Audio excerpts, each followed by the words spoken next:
Hello everybody, I hope you are doing well. Today we will talk about how to fix or how to solve the problem of line up UI go to settings. Here we click on apps, default apps, app settings. Then here we search about the application of line, and you will click in this page. Here in this window you will go to first stop and you will click OK.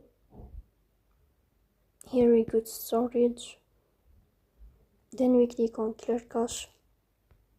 Here we go to Play Store. We'll search about the application of line.